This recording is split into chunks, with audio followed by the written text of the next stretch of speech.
Okay, so I just wanted to make a video today on how, well, let's call them professional musicians or good musicians learn songs quickly.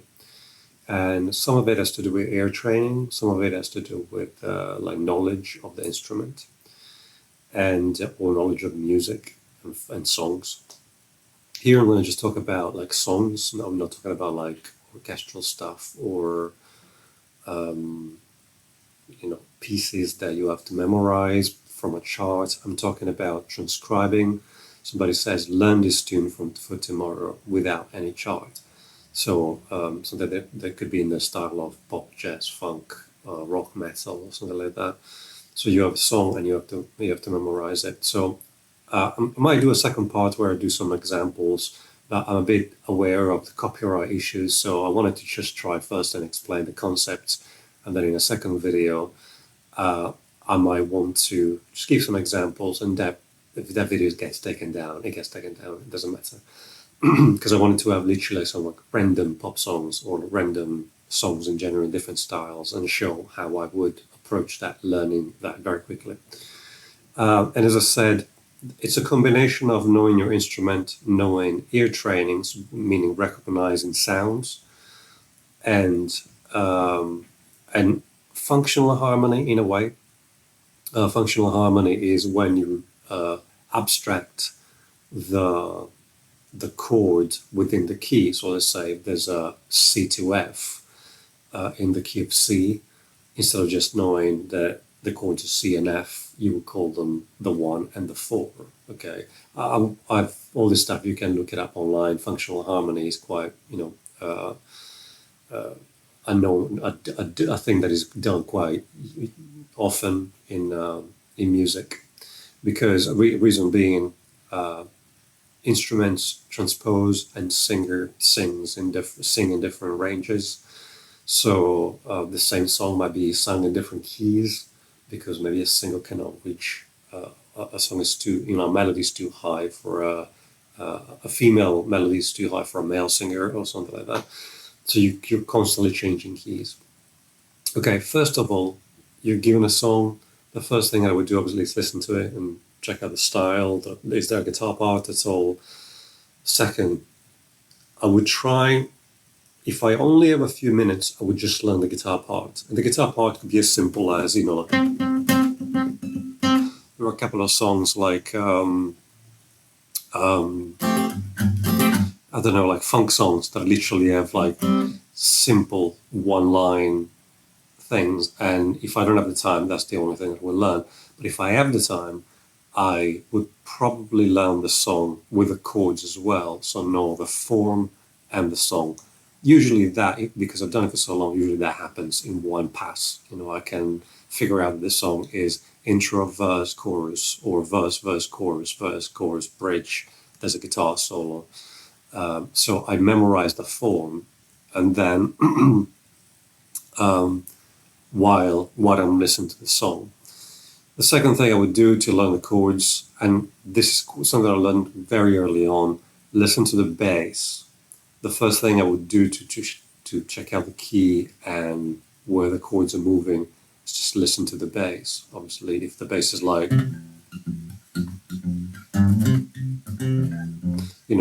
the key is C, okay?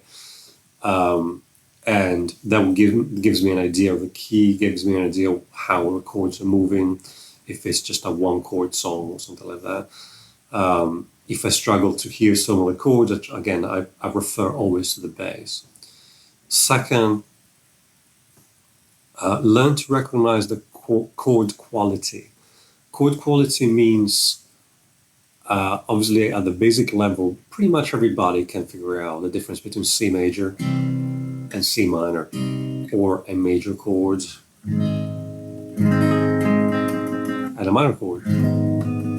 Okay, you need to expand that, learn to recognize a minor 7 chord from a major 7 chord. You need to recognize a dominant chord from a major 7 chord. Okay, you need to recognize an altered chord. This is a bit more advanced when you go into like R&B, jazz. What alteration does that chord contain? Is it sharp 9 flat 5? Okay, so these are things that you can recognize because when a chord contains a certain set of notes, it just sounds in a particular way. You know, just like a major and a minor. Most people, as I said, would have that major and minor, being able have the ability to discern a major from a minor. Where the more you get into the music and this skill of your training, you are able to understand if there's a flat 9 or a sharp 9, if it's a diminished with a major 7, you know what I mean? Stuff that, because these chords sound in a particular way, okay? And the third thing is to recognize chord progressions, but not only in just saying, let's say that's a 2-5-1 or it's a 1-4. Okay, let's say if I'm in the key of C, this is very common. Like instantly, you can hear that that's the 1 going to the 4. Okay, so that's another way to train your ear to recognize chord progressions as they happen. As a matter of fact, in all the bands that I play, things happen naturally, and this comes from playing jazz and playing R&B, where musicians tend to add, tend to what's the word? Substitute simpler chord progressions. Substitute more difficult or more complex chord progression to simpler chord progressions. And there's a style where that works. Let's say I wouldn't do that in country music, but let's say in R&B that happens all the time. Let's say that 1-4 would happen very often in country music and folk music, where let's say in R&B you would do, you would add a 2-5 flat 2 to the 4. Okay, so you have to be able to recognize these things, how they sound. How does a 1-6-2-5 sound? Which is quite, it sounds like I'm saying something really, but this is a 1-6-2-5.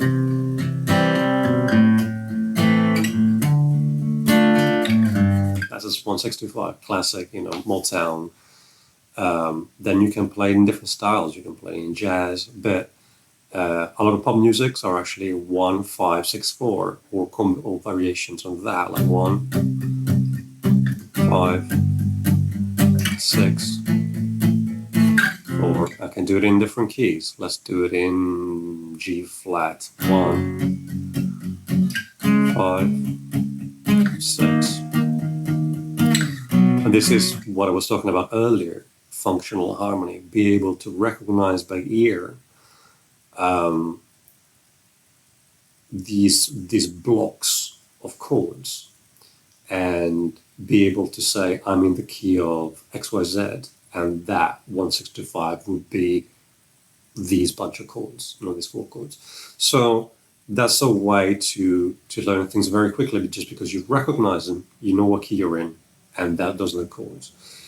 So then the next thing would be to analyze the form. And usually if things are quite, either the songs are quite obvious, meaning a pop song that is an intro, verse, chorus, bridge, chorus till the end, that's quite a standard format.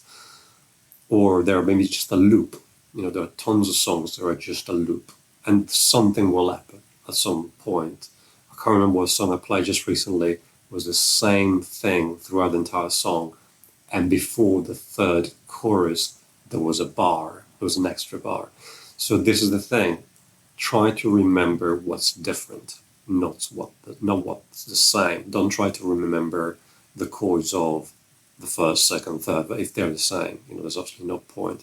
You just remember the form and what's different in that form. Because pop music, a lot of the times, jazz obviously is more in a structure, so you will have 32 bars, 16 bars, 12 bars, blah blah blah, and that's a chorus, just repeats.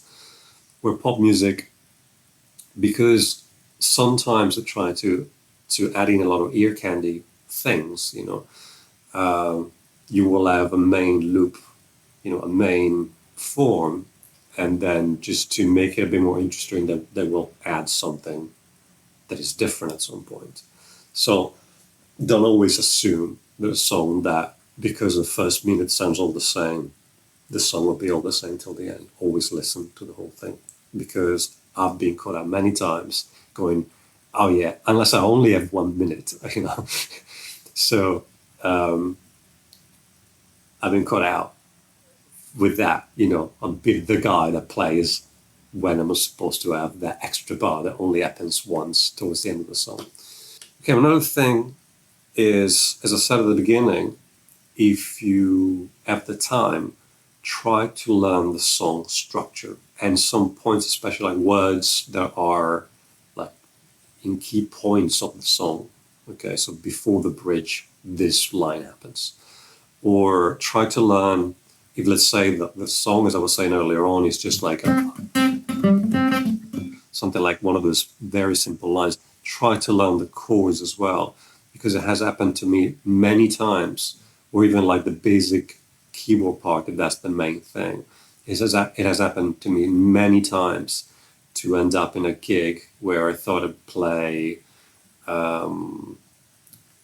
just the guitar part and there's no keyboard player. Or just like a couple of weeks ago, something happened to the keyboard player on the way to the gig, and I had to play the song. I didn't have to. I couldn't play the guitar part. I had to play the song. I had to play the chords, the intros, and everything. Okay, so if you have the time, try to learn the song, and also abstract it from the key again in functional harmony. Once you've done it a few times, this stuff doesn't take very long. Once you've done it a few times, this stuff just happens. You actually do it subconsciously. You can hear it. Okay, so you have to train yourself to do these kind of to go through these kind of processes, because obviously you learn quite a bit from it. And the last thing I wanted to say is, don't only transcribe the notes, because this is something again I was quite guilty of doing at the beginning. But transcribe the sounds as well. As a guitarist nowadays, you can't turn up to a gig not having the patches programmed, so to speak. I mean, you can probably do it in a very informal situation, but if you're playing with your friends, you can come up with something. And unless you have the greatest sound and the strongest playing, you can get away with it. In general, I'd say that people expect you to turn up with sounds that really fit the bill, so to speak. If there's a guitar part with a particular delay, you want to try and get that in the ballpark of that sound, so to speak. Nowadays, you can get a multi-effect for very, very, very cheaply. Obviously, it's great if you can get an amazing instrument or an amazing setup with tons of pedals, and you can make patches with these great setups that I see online. But literally, I've seen people with amazing sounds turning up with a just a line 6 stomp that nowadays you can get with a few $100s.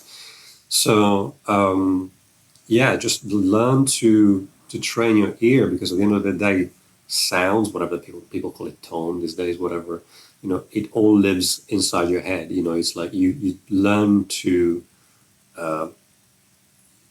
you learn from hearing other great sounds, and you try to understand how to achieve that. But obviously you have to hear it internally first. Just a bit like rhythm, it's the same thing. You have to be able to hear rhythm and be able to align internally before. So you practice it. Practice that with a metronome or with a drum machine or a good drummer, or just by playing a lot. So in general, that's really the idea. I hope this made sense. I think it was a bit. I went a bit with the flow as always, but obviously I will try and put all these things in the timestamps and stuff like that. And as I said, I will make a separate video on hopefully with some examples of this, and hopefully I won't get the whole channel won't get removed. All right, hope this helped. Take it easy. Bye bye.